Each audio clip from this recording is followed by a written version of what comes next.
ನಿತ್ಯವೂ ನಡೆಯುವಂತಹ ವಿದ್ಯಮಾನಗಳನ್ನು ನಿಯಂತ್ರಿಸುವಂತಹ ಶಕ್ತಿಯನ್ನೇ ಭಗವಂತ ಎನ್ನುವ ಹಾಗೆ ಪ್ರಾಜ್ಞರು ಜ್ಞಾನಿಗಳು ತಿಳಿದಿದ್ದಾರೆ.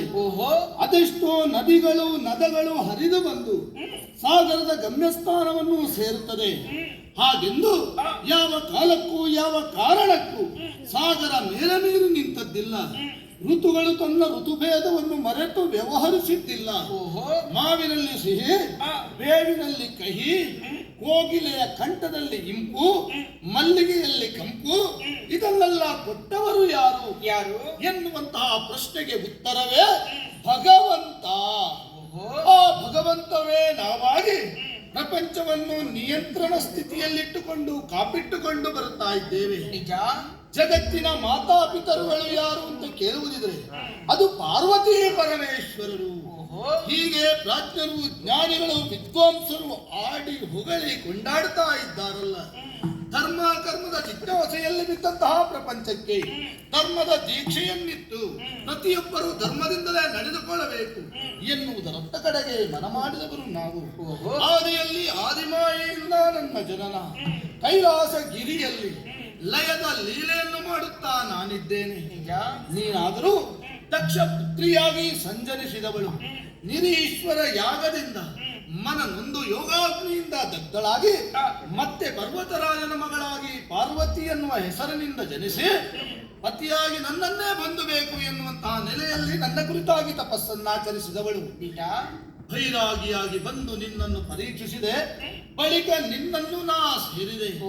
ನಾವು ಮದುವೆಯಾಗಿ ಸತಿಪತಿಯರಾಗಿ ಪ್ರಪಂಚಕ್ಕೆ ಆದರ್ಶಪ್ರಾಯರಾಗಿ ನಾವಿದ್ದೇವೆ. ನಿಜ, ನಾನು ಎನ್ನುವಂತಹ ಅಹಂಕಾರ ಯಾರಲ್ಲಿಯೂ ಯಾವ ಕಾಲದಲ್ಲಿಯೂ ಇರಕೂಡದು. ನಾನು ಎನ್ನುವುದಿದ್ರೆ ಅವನ ಜೀವನವನ್ನು ಅವನೇ ಪತನದ ಹಾದಿಗೆ ತಳ್ಳಿದ ಹಾಗೆ. ಹಾದಿಯಲ್ಲಿ ಬ್ರಹ್ಮನಿಗೆ ನಾನು ಎನ್ನುವ ಅಹಂಕಾರ ಹುಟ್ಟಿತು. ಆಮೇಲೆ ಅದು ಶಮನವಾಗುವುದಕ್ಕೆ ಮಹಾವಿಷ್ಣು ಅದೆಷ್ಟೋ ವಿಷಯಗಳನ್ನು ಮಾಡಿದ್ದಾನೆ. ಮಾತ್ರವಲ್ಲ, ನಾವು ಸೃಷ್ಟಿ ಕಾರ್ಯವನ್ನು ಮಾಡುತ್ತೇವೆ, ಲಯದ ಲೀಲೆಯನ್ನು ತೋರಿಸ್ತೇವೆ, ಸ್ಥಿತಿಯ ಕಾರ್ಯವನ್ನು ಮಾಡುತ್ತೇವೆ. ನಾನು ಸೃಷ್ಟಿ ಮಾಡಿದ್ದಿಲ್ವೋ? ಇದೆ. ಲಯ ಮಾಡಿದ್ದಿಲ್ವೋ? ಇದೆ. ಕಾಪಾಡಿದ್ದಿಲ್ವೋ? ಇದೆ. ಹರಿಯು ಹಾಗೆ ಅಲ್ವೋ? ಸೃಷ್ಟಿ ಮಾಡಿದ್ದಿಲ್ವೋ? ಸ್ಥಿತಿಯ ಕಾರ್ಯವನ್ನು ಮಾಡ್ತಾ ಇದ್ದಾನೆ. ಸತ್ಯ. ಲಯದ ಕಾರ್ಯವನ್ನು ಮಾಡಬೇಕಾದಂತಹ ಅನಿವಾರ್ಯ ಸ್ಥಿತಿ ಕೆಲವೊಂದು ಬಾರಿ ಬರ್ತದೆ. ಹರಿಹರರಲ್ಲಿ ವೇದ ಇಲ್ಲ ಎನ್ನುವುದನ್ನು ಪ್ರಪಂಚಕ್ಕೆ ತೋರಿಸಿಕೊಟ್ಟು ಅಧರ್ಮವನ್ನ ನಾಶಪಡಿಸುವುದಕ್ಕಾಗಿ ಧರ್ಮವನ್ನ ಸ್ಥಾಪಿಸುವುದಕ್ಕೆ ಬೇಕಾಗಿ ಒಂದೊಂದು ಬಾರಿ ನಾವು ಸೃಷ್ಟಿಯ ಕಾರ್ಯವನ್ನು ಮಾಡಬೇಕಾಗುತ್ತದೆ, ಲಯದ ಲೀಲೆಯನ್ನು ತೋರಿಸಬೇಕಾಗುತ್ತದೆ. ಈಗ ಪ್ರಾಣೇಶ್ವರಿ ಅದಲ್ಲ, ನೋಡಿದೆಯಾ?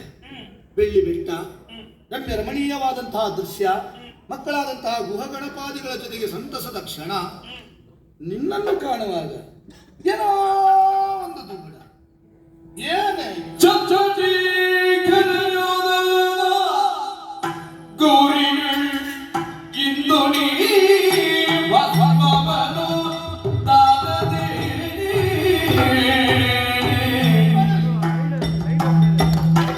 ಗೌರಿಯೋಳ್ ಎಲ್ಲ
ನನ್ನ ಮಾತುಗಳಿಗೆ ಕಿವಿಯಾಗಿ ನೀ ತಾಟಸ್ಥ್ಯ ಧೋರಣೆಯನ್ನು ಹೊಂದಿದವಳಂತೆ ನೀ ನಿಂತಿರುವೆ. ಆಚಾರ ಎನ್ನುವುದು ಪ್ರಥಮ ಧರ್ಮ ತಾನೇ. ನಿಜ. ಪ್ರತಿಯೊಂದು ವಿಚಾರದಲ್ಲಿಯೂ ಆಚರಣೆಯನ್ನು ನಾವು ಅಳವಡಿಸಿಕೊಳ್ಳಬೇಕಾಗುತ್ತದೆ. ಸತ್ಯ. ಅವರಿಗೆ ಸದಾಚಾರಿಗಳು ಅಂತ ಹೆಸರು. ಅಂತಹ ಆಚಾರವನ್ನು ನಿತ್ಯವೂ ನಾನು ಮೈಗೂಡಿಸಿಕೊಂಡವ. ಹೊತ್ತು ಯಾವುದು ಹೇಳು? ಮಧ್ಯಾಹ್ನದ ಹೊತ್ತು. ಈ ಹೊತ್ತಿಗೆ ನಿತ್ಯವೂ ನಿನ್ನ ಕಾಯಕ ಏನು? ಭಸ್ಮವನ್ನು ತರುವುದು. ನನ್ನ ಭಕ್ತರು ಸತ್ತಾಗ ಅವರ ದೇಹವನ್ನು ಸುಟ್ಟಾಗ ಶೇಷರೂಪವಾಗಿರುವುದೇ ಭಸ್ಮ. ಅದಕ್ಕೆ ವಿಭೂತಿ ಅಂತ ಹೆಸರು. ಆ ವಿಭೂತಿಯನ್ನು ನಿತ್ಯ 3 ಹೊತ್ತು ನಾನು ಧಾರಣೆ ಮಾಡುವೆ, ಅದನ್ನು ತರುವ ಕಾಯಕ ನಿನ್ನ, ನನಗೆ ಸಹಕಾರಿಣಿಯಾಗಿ ವ್ಯವಹರಿಸುವವಳು ನೀನು ತಾನೆ. ಭಸ್ಮಪ್ರಿಯ ನಾನು, ಹಾಗಾಗಿ ನನ್ನನ್ನು ಭಸ್ಮೋಧೂಳಿತದವಳಿತ ಗಾತ್ರ ಅಂತ ಪ್ರತಿಯೊಬ್ಬರು ಹೊಗಳುವುದು. 3 ಹೊತ್ತು ಭಸ್ಮವನ್ನು ಹಾಕುತ್ತೇನೆ, ಅದು ನನ್ನ ಭಕ್ತರ ಚಿತಾಭಸ್ಮವನ್ನೇ ನಾನು ಲೇಪಿಸುವುದು. ಅಂತೆ ಪ್ರಭು, ಭಸ್ಮ ಅಂತ ಹೇಳಿದ್ರೆ ನನಗೆ ಪ್ರಿಯ, ಮಸಣ ಅಂತ ಹೇಳಿದ್ರೆ ನನಗೆ ಪ್ರಿಯ, ಮರಣ ಅಂತ ಹೇಳಿದರೆ ನನಗೆ ಪ್ರಿಯ, ಭೂತ ಪ್ರೇತಾದಿಗಳು ಎನ್ನುವ ಶಬ್ದವನ್ನು ಆಲಿಸಿದರೆ ನನಗೆ ಪ್ರಿಯ. ನಾ ಹೆಚ್ಚು ಹೊತ್ತು ಸ್ಮಶಾನದಲ್ಲಿಯೇ ನನ್ನ ಸಮಯವನ್ನು ಕಳೆಯುವುದು. ಇಂತಹ ಪ್ರಿಯವಾದಂತಹ ವಿಷಯದಲ್ಲೇ ನನ್ನನ್ನು ನಾನು ತೊಡಗಿಸಿಕೊಳ್ಳುವಾಗ ನನಗೆ ಸಹಕಾರಿಣಿಯಾಗಿ ವ್ಯವಹರಿಸುವವಳು ನೀನು. ಆದರೆ ಇಂದು ಏಕೋ ಏನು ನಿನ್ನ ಚಿತ್ತ ಚಾಂಚಲ್ಯವನ್ನು ಹೊಂದಿದ ಹಾಗೆ ಕಾಣುತ್ತಾ ಉಂಟು. ನಿನ್ನ ಕಾಯಕದೆಡೆಗೆ ನೀನು ಮನ ಮಾಡಲಿಲ್ಲ, ಏಕಾಗ್ರತೆಯನ್ನು ಹೊಂದಲಿಲ್ಲ. ಬದಲಾಗಿ ನೀನು ನಿಂತಲ್ಲೇ ನಿಂತು ಏನೋ ಒಂದು ಆಲೋಚನೆಯನ್ನು ಮಾಡುತ್ತಾ ಇದ್ದೀಯ. ಏನೇ, ಯಾಕೆ ನೀ ಕಾರ್ಯದಲ್ಲಿ ಹಿಂದುಳಿದೆ? ಏನು ಆಲೋಚನೆ ನಿನ್ನದು? ಹೇಳು. ನಮ್ಮ ಕೈಲಾಸದ ವೈಭವವನ್ನು ನೋಡಬಾರ್ದು. ಏನೇ? ನಮ್ಮ ಜೀವನ ವಿಭವ ನೋಡುತ್ತಾ ನಿರ್ಮಲದಿನ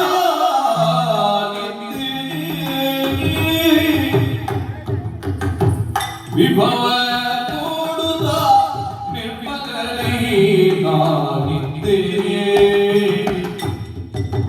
ರಮಣ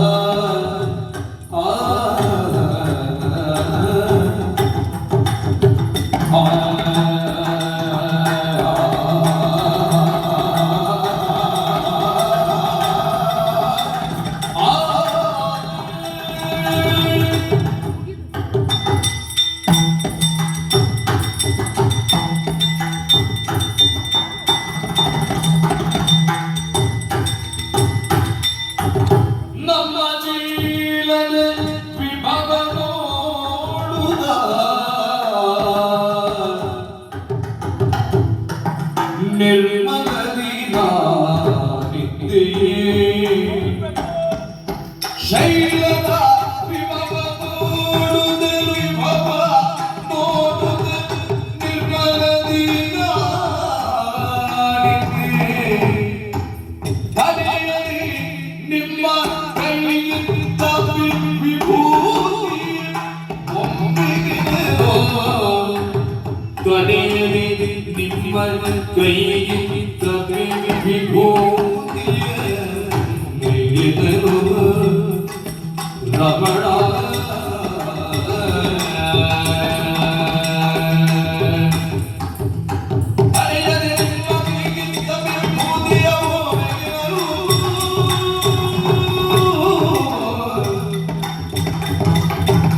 ನಮ್ಮ ಶೀಲದ ವಿಭವ ನೋಡುತ್ತ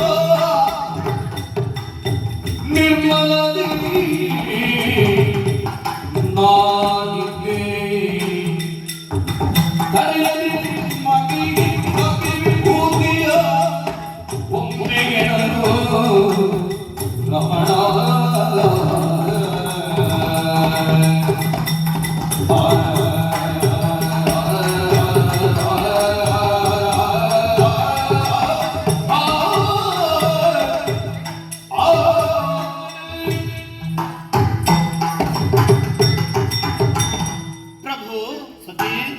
ಲೋಕದಲ್ಲಿ ಪತಿವ್ರತ ನಾರಿಯರು ಗಂಡನ ಸೇವೆಯನ್ನು ಮಾಡುವುದರ ಮೂಲಕ ದೇವರನ್ನು ಕಾಣುತ್ತಾರಂತೆ. ಆದರೆ ನಾನು ಹಾಗಲ್ಲ ಸ್ವಾಮಿ, ಸಾಕ್ಷಾತ್ ದೇವರನ್ನೇ ನನ್ನ ಪತಿಯನ್ನಾಗಿ ಪಡೆದುಕೊಂಡಿದ್ದೇನೆ. ನಾನೆಂಥ ಭಾಗ್ಯವಂತಳು ಎನ್ನುವುದಾಗಿ ಯೋಚಿಸುವುದು. ಅನವರತವು ನಿಮ್ಮ ಸೇವೆಯನ್ನು ಮಾಡುವುದರ ಮೂಲಕ ಜೀವನದ ಧನ್ಯತೆಯನ್ನು ಕಂಡವಳಿದ್ದೇನೆ. ಆದರೆ ಏನು, ಇಂದು ನನ್ನ ಕೆಲಸದಿಂದ ಕಾರ್ಯದಿಂದ ನಾನು ಹಿಮ್ಮುಖ ಆಗುವುದಕ್ಕೆ ಕಾರಣವೂ ಉಂಟು. ಏನು ಕಾರಣ? ನಮ್ಮ ಕೈಲಾಸದ ವೈಭವವೊಮ್ಮೆ ನೋಡಬಾರದೆ ನಾವು? ಏನು ವಿಶೇಷ? ಕೈಲಾಸವನ್ನು ಲೋಕದಲ್ಲಿ ಎಲ್ಲರೂ ಬೆಳ್ಳಿ ಬೆಟ್ಟ ಎನ್ನುವುದಾಗಿ ಕೊಂಡಾಡುತ್ತಾ ಇದ್ದಾರೆ. ಜೊತೆಗೆ ಸತ್ಯ ಅಲ್ವೇ? ಹ್ಮ್ ಸುತ್ತಲೂ ಬಿಳಿದಾದಂತಹ ವರ್ಣಗಳೇ ಗೋಚರಿಸುತ್ತಾ ಉಂಟು. ಹ್ಮ್ ಬಿಳಿ ಎನ್ನುವುದು ಶಾಂತಿಯ ಸಂಕೇತ. ಎಲ್ಲಿ ಶಾಂತಿ ಇರ್ತದೋ ಅಲ್ಲಿ ದೇವರ ಸಾನ್ನಿಧ್ಯ ಇರುತ್ತದೆ ಎನ್ನುವುದಾಗಿ ಲೋಕದ ಜನರು ಆಡುವಂತಹ ಮಾತು. ಹೌದಪ್ಪ. ಇಲ್ಲಿ ನಮ್ಮ ಮಕ್ಕಳಾದಂತಹ ಸುಬ್ರಹ್ಮಣ್ಯ ಗಣಪನ ವೈಭವನ ಆಟವನ್ನು ನೋಡುತ್ತಾ ಕಾಲವನ್ನು ಕಳೆಯುತ್ತಾ ಇದ್ದೇವೆ ನಾವು.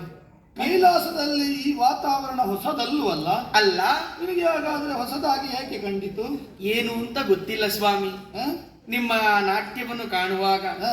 ಆ ಮಕ್ಕಳ ಆಟಪಾಠವನ್ನು ಕಾಣುವಾಗ, ಆ ನಂದಿ ಅತ್ತಿಂದಿತ್ತ ಓಡಾಡುವುದನ್ನು ಕಾಣುವಾಗ ಏನೋ ನನ್ನನ್ನು ನಾನು ಈ ವೈಭವವನ್ನು ಕಾಣುತ್ತಾ ಮರೆತು ನಾವು ದೇವರುಗಳು, ಮಾನವ ಜೀವಗಳಿಗೆ ನಾವು ಆದರ್ಶರಾಗಿ ವ್ಯವಹರಿಸಬೇಕು ತಾನೆ. ಹೌದು. ನಾವೇ ನಮ್ಮನ್ನು ಮರೆತರೆ ಮುಂದೆ ಸಾಮಾನ್ಯರ ಪಾಡೇನು ಹೇಳು? ಪ್ರಭು, ಏನು? ತಿಳಿದು ಮಾಡಿದರೆ ಅದು ಅಪರಾಧವಂತೆ, ತಿಳಿಯದೆ ಮಾಡಿದರೆ ಅದು ಪ್ರಮಾದವಂತೆ. ತಿಳಿಯದೆ ಮಾಡಿದಂತಹ ತಪ್ಪನ್ನು ನೀವು ಮನ್ನಿಸಬೇಕು. ಮನ್ನಿಸುವ ಮಾತಂತಿರಲಿ, ಸತಿಪತಿಯರ ನಡುವೆ ಮನ್ನಿಸುವ ಮಾತು ಯಾಕೆ ಹೇಳು? ಅಂತೂ ನೀನು ಕಾರ್ಯದಲ್ಲಿ ಹಿಂದೆ ಉಳಿದಿದ್ದಿ, ಇನ್ನು ಹಾಗಾಗಬಾರದು. ಆಗುವುದಿಲ್ಲ. ನಿನ್ನನ್ನು ನೀನು ತಿದ್ದುಕೊಳ್ಳಬೇಕು. ಆದಷ್ಟು ಬೇಗ ಹೋಗಿ ನಿಮಗೆ ಬೇಕಾದಂತಹ ವಿಭೂತಿಯನ್ನು ನಾನು ಈಗಲೇ ತಂದು ಅದನ್ನು ಮೊದಲು ಮಾಡು.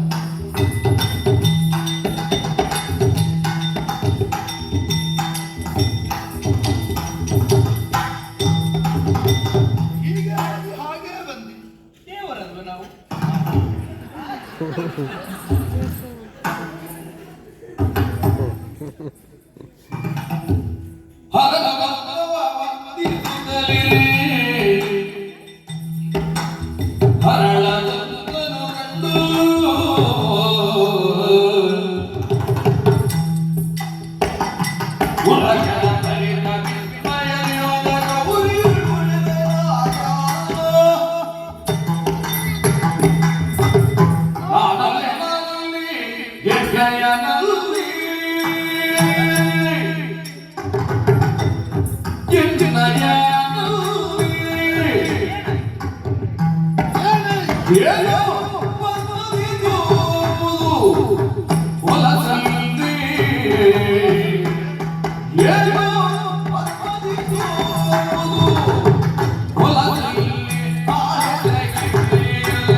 ಪ್ರಭು, ಏನೇ ಇದು? ಭಸ್ಮವನ್ನು ಲೇಪಿಸಿ ನೀವು.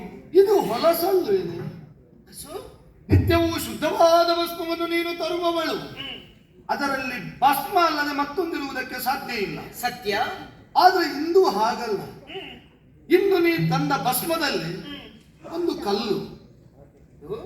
ಹೋಗುವಾಗಲೇ ಚಿತ್ತ ಚಾಂಚಲ್ಯವನ್ನು ಹೊಂದಿ ಹೋದವಳು.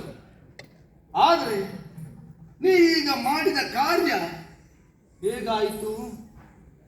ಕೆಟ್ಟು ಹೋಯಿತಲ್ಲ. ಈ ಹೊಲಸು ಭಸ್ಮವನ್ನು ನಾ ಲೇಪಿಸುವುದಕ್ಕೆ ಸಾಧ್ಯವೇ? ಶುದ್ಧವಾದ ಭಸ್ಮವನ್ನು ಲೇಪಿಸುವಂತಹ ನಾನು ಈ ಭಸ್ಮವನ್ನು ಲೇಪಿಸಿದೆ ಅಂತಾದ್ರೆ ಏನು? ಎಲ್ಲ ಕಾರ್ಯ ಕೆಟ್ಟು ಹೋಯಿತಲ್ಲ. ನೀ ಯಾಕೆ ಹೀಗೆ ಮಾಡಿದೆ? ನೋಡು, ಇನ್ನು ಒಂದರೆ ಕ್ಷಣ ನಮ್ಮದ್ದಾದಂತಹ ಈ ಕೈಲಾಸಗಿರಿಯಲ್ಲಿ ಈ ಕಲ್ಮಶವಾದಂತಹ ಕಲ್ಲು ಇರಕೂಡದು. ಅದಕ್ಕಾಗಿ ಈ ಕಲ್ಲನ್ನ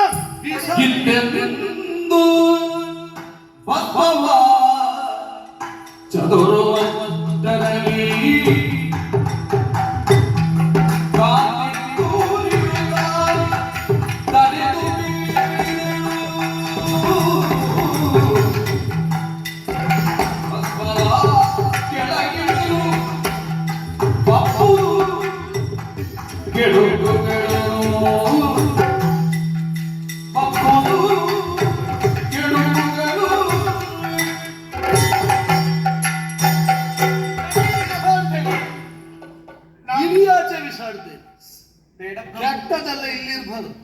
ನಾವು ಪರಮ ಪಾವನವಾದ ಕೈಲಾಸ ಕ್ಷೇತ್ರದಲ್ಲಿ ಭೂಲೋಕದಿಂದ ತಂದಂತಹ ಈ ಕೆಟ್ಟ ಹರಳು. ತಡೀರಿ ಪ್ರಭು, ನಾವು ಯಾವುದೋ ಒಂದು ಕಾರ್ಯ ಮಾಡುವಾಗ ಕಾಲಿಡುವುದಕ್ಕಿಂತ ಮುಂಚಿತವಾಗಿ ಕಣ್ಣಿಟ್ಟು ವ್ಯವಹರಿಸಬೇಕಂತ. ಅಷ್ಟು ಗೊತ್ತಿದ್ದ ನೀನು ಈ ರೀತಿ ಹೀಗೆ ಬೆಸ್ಕೊಂಡು ಯಾಕೆ ತಂದೆ? ಏನೋ ತಪ್ಪಾಗಿ ಹೋಯಿತು. ಆ? ಆದ್ರೆ ಈ ಹರಳನ್ನು ನೀವು ಎಸೆಯುತ್ತೀರಿ ಎನ್ನುವುದಾಗಿ ಹೇಳ್ತಾ ಇದ್ದೀರಿ. ಆ. ಮುಂದಕ್ಕೆ ಇದರಿಂದ ನಮ್ಮ ಪಾಲಿಗೆ ವಿಘ್ನ ಉಂಟಾದ್ರೆ ನಾವು ಏನು ಮಾಡುದು ಪ್ರಭು? ಅದರ ಬಗ್ಗೆ ನಾವು ಮುಂದಿನ ಬಗ್ಗೆ ಯೋಚನೆ ಮಾಡಬೇಕಲ್ವಾ? ಹಾ ಹಾ ಹಾ ಹಾ. ಈಗ ಕಲ್ಲನ್ನು ನಾನು ಬಿಸಾಡಿದೆ ಅಂತ ಆದ್ರೆ ಅದರಿಂದ ಏನಾದ್ರೂ ವಿಘ್ನ ಬಂದೀತು, ಬರುವುದು ಬರ್ತದೆ.